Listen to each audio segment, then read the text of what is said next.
I'm more gravity. Let's play chess.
Okay.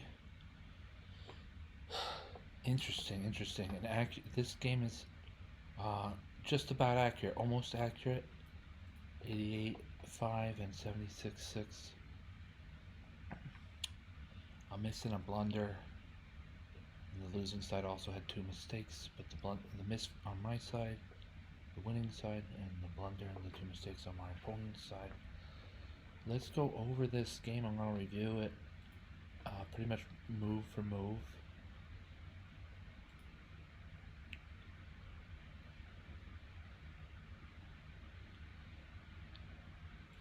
Put that.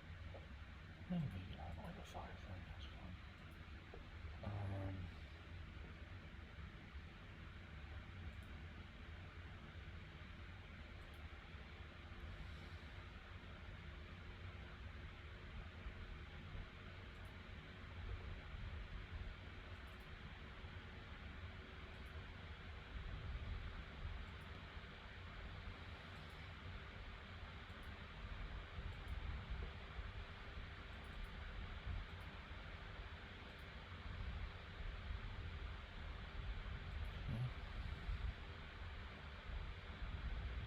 This is just, these are both moves. You find this a lot in Blitz Online.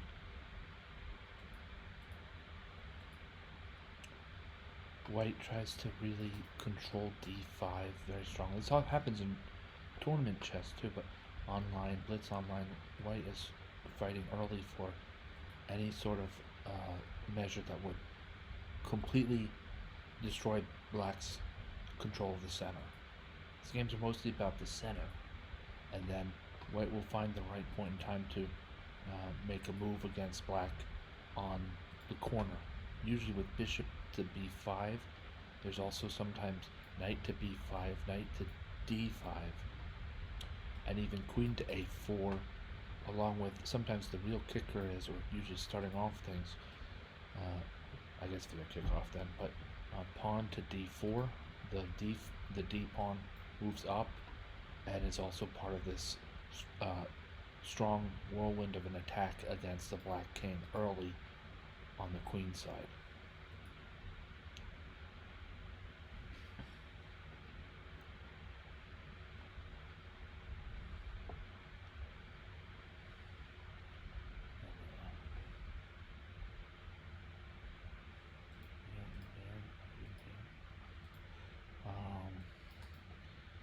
This queen to e2 is shown as an inaccuracy, and it might be more active for white to play bishop e2. It does pin the bishop, but what's black gonna make of it? This is Torch's point. What will black make of this pinned bishop with 1, 2, 3, 4 defenders? You know, there's nothing going there. Knight f3 will take away one defender, but soon enough, a castle, and I think I rather like this suggestion here by Stockfish of bishop e2. Listed closely behind is knight g to e2.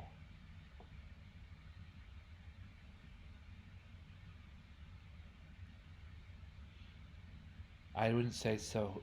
I wouldn't say this is such a great move for white because it blocks his light squared bishop in. Like I say, bishop e2, the suggestion from Stockfish, is strong, very strong here. I played queen e2 and thought that I was still better after the queen trade with a little bit of advantage or headway already made in minor piece development in a queenless middle game. Also, I'm reasonably good at dry positions. This is pretty much a dry position, and I'm usually finding success. Not like night and day, but I'm confident in these positions. Some really natural developing moves. Knight to b5 is I'd say this is a pesky maneuver by white that I made. There's always the chance that you'll fork rook and king, and as that's maybe not all that likely, your opponent will find a move like knight d5 to intercede. More often, knight a6. Now this is thematic here. If I want to get this fork, my opponent will often play knight a6.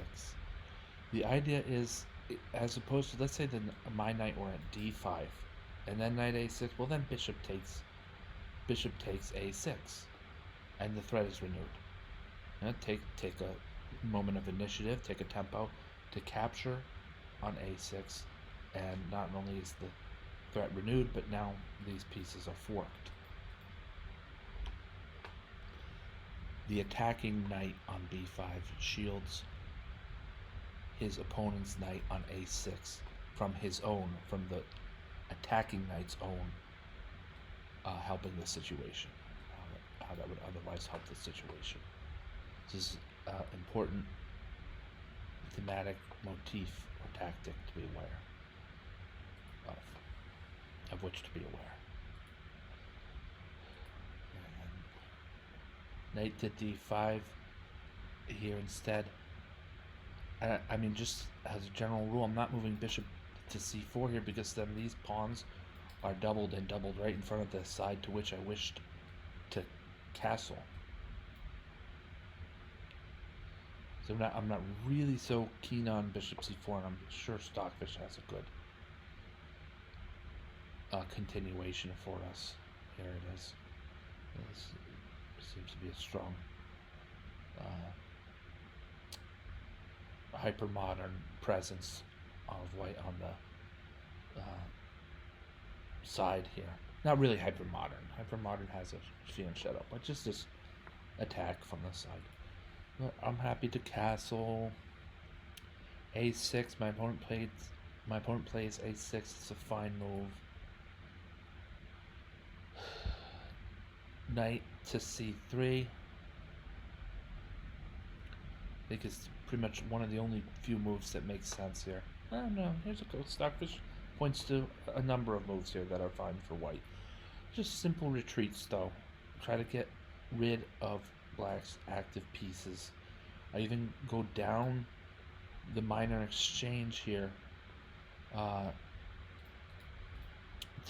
have this presence in the center with d4 and unveil or discover an attack against the f4 knight. My bishop on c1, dark squared bishop becomes stronger at a moment's, just like right away, and d4 in some instances can support an advance with my f3 knight to e5. So my opponent does take the minor exchange. This is probably this move d4 probably wasn't accurate. It was practical and pragmatic, but in terms of razor thin margins in computer calculation, wasn't all that accurate. I get the knight, but my opponent now has the advantage of two bishops against one bishop, which is how much of an advantage is that really? But here's the deal: after bishop takes f3, pawn takes f3, then I think black has a little bit more than enough for this liquidation that occurred. We see here that white's pawn structure is in complete shambles. Right?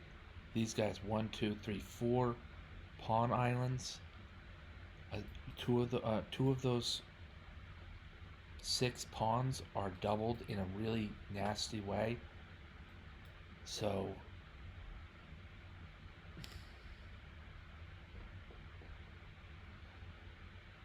I think black has the advantage here based on pawn structure.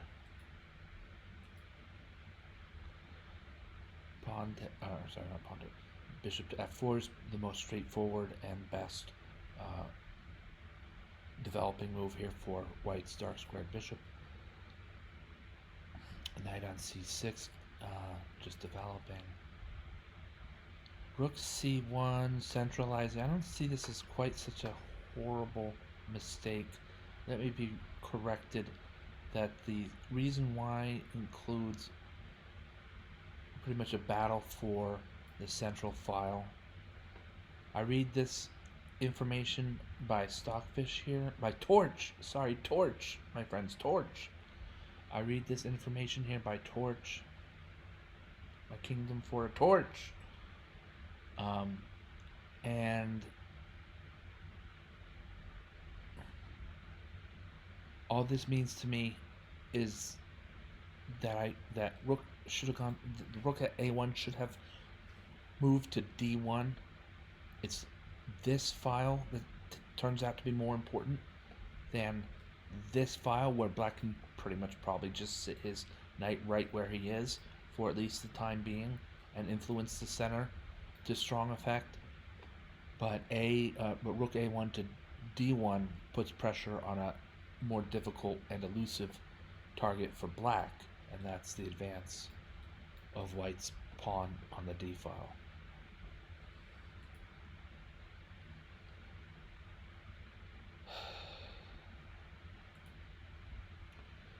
Okay, so the pawn is attacked twice and defended once, so just simple. Defend again.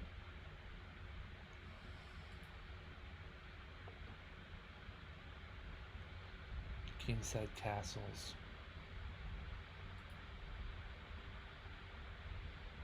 Pawn to d5. Boot that king. I'm gonna boot that knight, and then have ideas of moving to c7 and possibly the other rook to d7 and make these hungry hippos here on the 7th rank.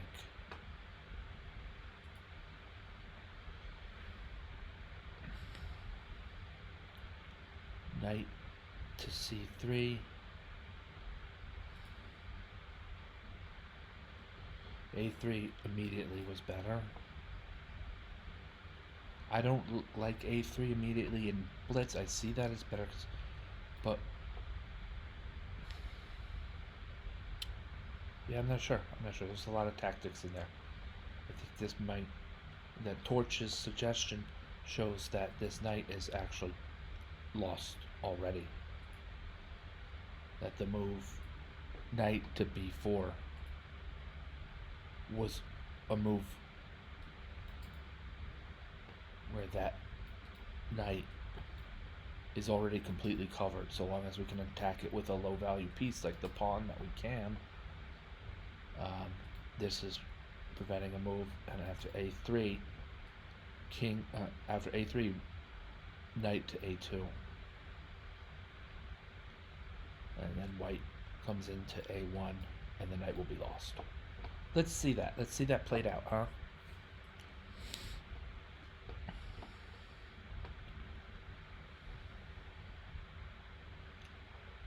So we know that Torch indicates pawn to a3, and that is best by way of this evaluation.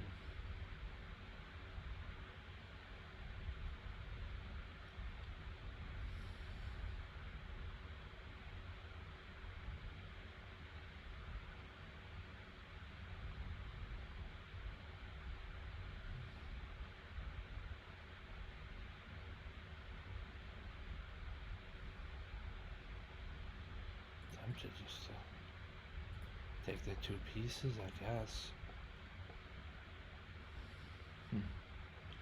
But that wasn't as convincing as I thought it might be. Anyway, knight to c3 was played, and bishop takes c3 allows white this trap, trapping the black knight.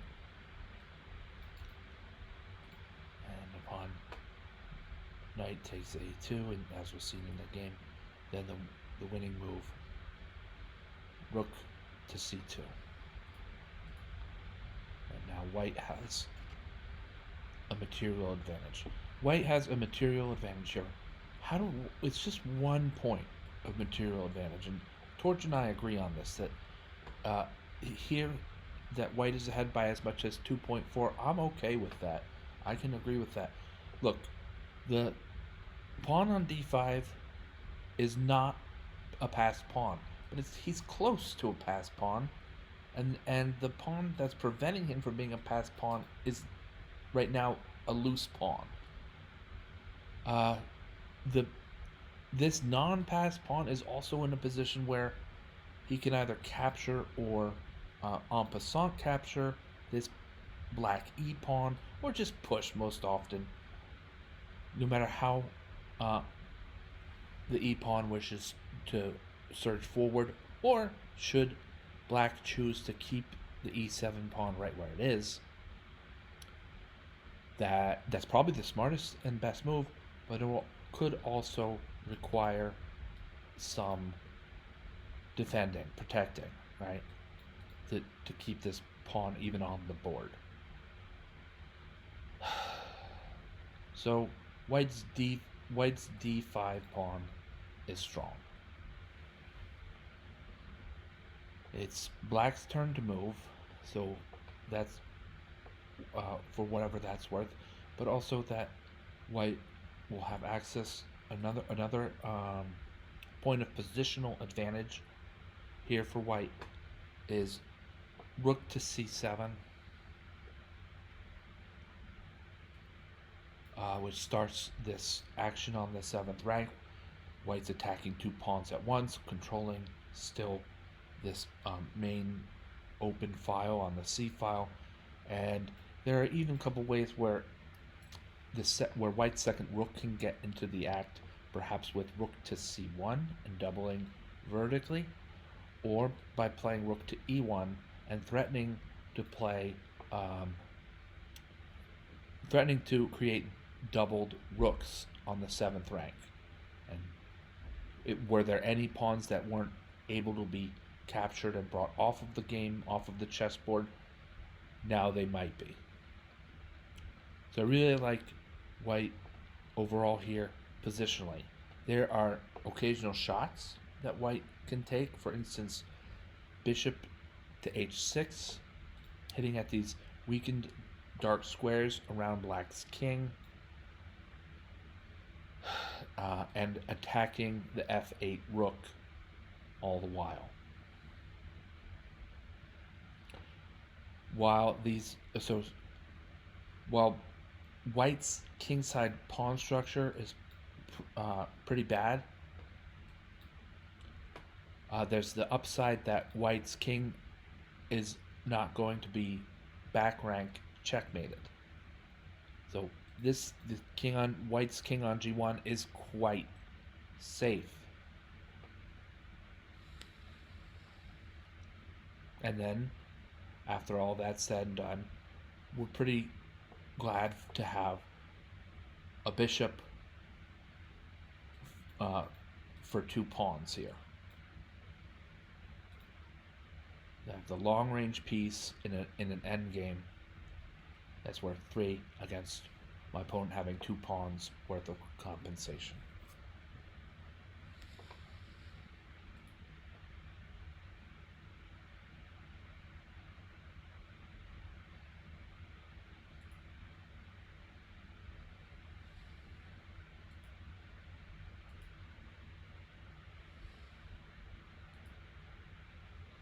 I have to say, at this point in the game, I was worried after black plays pawn to b5, because it shows that these 2 pawns, and with rook protection, they're both passed pawns, they're connected, and there's rooks that the rook might be able to slide over and become another guiding force for them. Here I'm not so worried. Then I make the move c7, let's see what happens. My opponent plays b5, and I'm worried now.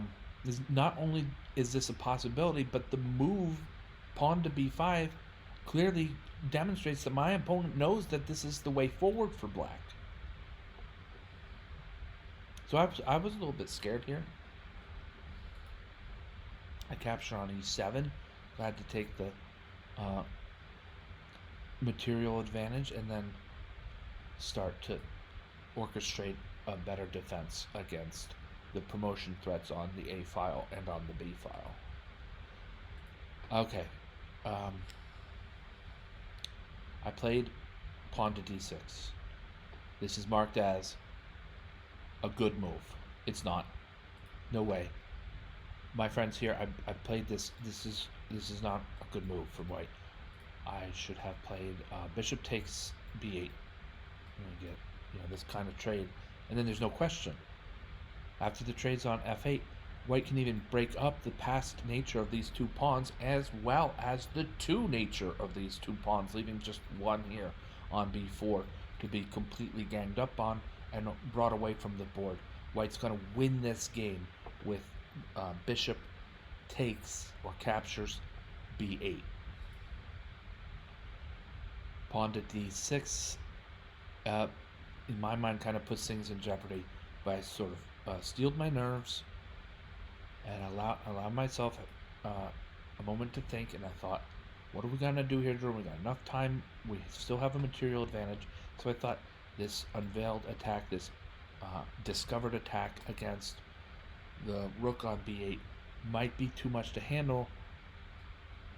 After the rook scrambles, then some of this pawn, some of the possibly the a4, even the b4, b3 pawn might be vulnerable.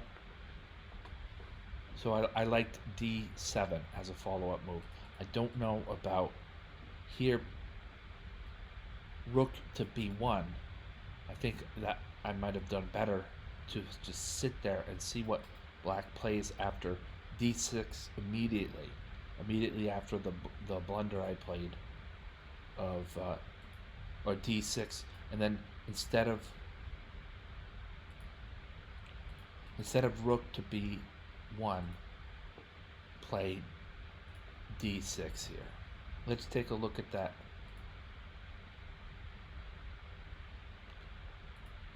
Okay, so we're here with white to move. So we play pawn to d7 immediately, right? And we know that things are pretty serious here. So block this queening square.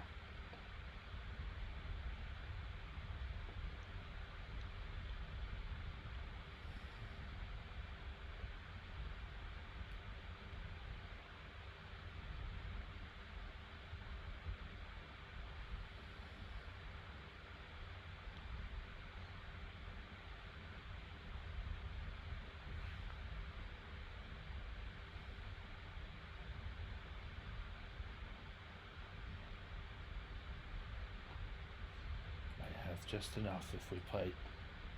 That's a blunder, but I think it actually does still lead to a white win here.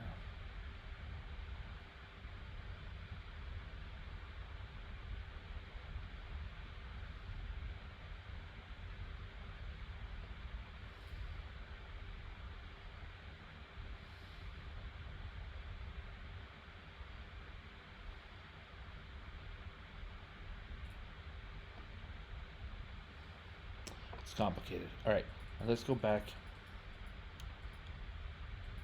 We said we were going to play d7. Rook b1 is still best. King f8. So the suggestion is that white deal with the passed pawn first. And then maybe some of these other things will clear up a bit.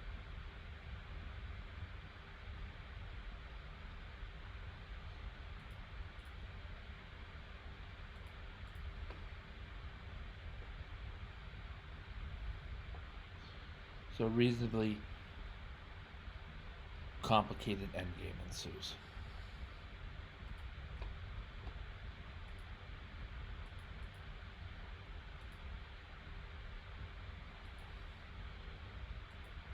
A little bit easier. My opponent made the move pawn to a3, and then it's clear.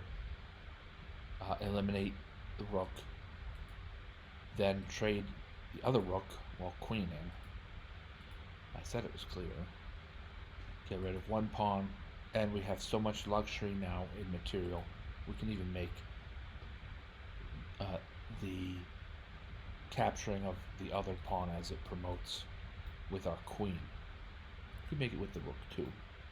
Number of ways. Okay. Well, overall, this was a good game. There's a bit of a mess up here. D6.